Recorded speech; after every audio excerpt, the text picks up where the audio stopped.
The European Commission yesterday voiced its opinion on last week's ruling by the Permanent Court of Arbitration in The Hague in the border dispute between Croatia and Slovenia. The Commission called on both sides to adhere to the ruling. The court's decision granted Slovenia access to international waters through Croatian territory and control over most of Savudrija Bay, both gains for Slovenia. However, Manfred Weber, the leader of the largest bloc in European Parliament, the European People's Party, called on the EU to not take sides in the issue. This is, as you know, a bilateral issue.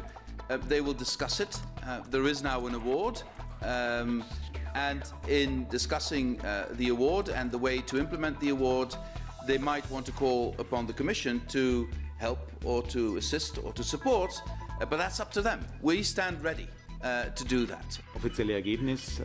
This is an arbitration process between Slovenia and Croatia. I again urge both sides to find a way towards a resolution. It is important for the EU not to take sides. As far as we are concerned, we call on both sides to continue talks on finding a solution. The Croatian government has responded by saying that the border dispute is a bilateral issue that was taken to arbitration.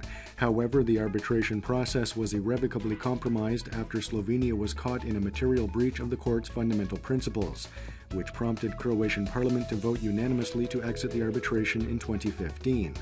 It also reminded that the court's ruling is not binding for Croatia and that it has no intention of implementing the decision. Speaking for Croatian radio today, Interior Minister Davor Božinović said that regardless of the EC's opinion, Slovenia is an important and friendly neighbor, and it is important to continue dialogue with Slovenia in resolving this and other unresolved bilateral issues. A meeting between Agrokor's government-appointed crisis management team and the Temporary Creditors Council is expected to agree on the terms of a loan for the troubled concern, as well as the criteria for paying out debts owed to suppliers today. In recent days, farmers have accused Agrokor's daughter company Consum of being responsible for a drastic increase in the import of foods, while at the same time not paying back debts owed to small farmers. Agrokor's officials yesterday rejected this assessment, noting that 80% of its produce is domestic. In Parliament today, MPs are debating amendments to the law on judicial cooperation in criminal matters between EU member states. Along with numerous technical improvements, the law would harmonize the criminal justice system with an EU directive on the right to legal representation in criminal matters and in proceedings based on European arrest warrants.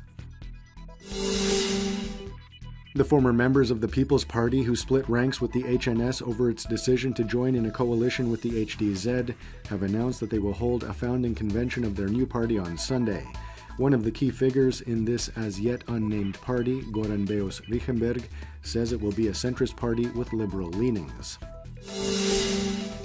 Taking a quick look at sports and the third Grand Slam of the tennis season, Wimbledon. In the women's draw, Petra Martic beat Australian Daria Gavrilova 6-4, 2-6, 10-8 last night to advance to the second round of play. In the men's draw, Borna Coric lost to American Ryan Harrison in straight sets. In cycling, the International Cycling Union has temporarily suspended Croatian cyclist Matija Kvasina after he tested positive for a banned substance in May during a race in Luxembourg. Kvasina can request that his B sample be tested. If confirmed, Kvasina could face a 4-year suspension from the sport. And now the forecast for the remainder of the day. Predominantly sunny throughout most of the country. Moderate to heavy cloud development is expected in the western reaches of the interior, where there could be some localized showers and thunderstorms, primarily in the Istrian hinterland and in Gorski Kotar. The coast will see a mild to moderate southwesterly, westerly, and northwesterly. Highs will be between 28 to 33 degrees Celsius. The 3-day forecast for the interior calls for predominantly sunny skies and highs of up to 35 degrees. However, it will be unstable with a chance of afternoon showers and thunderstorms. The coast will see sunny skies and even warmer temperatures.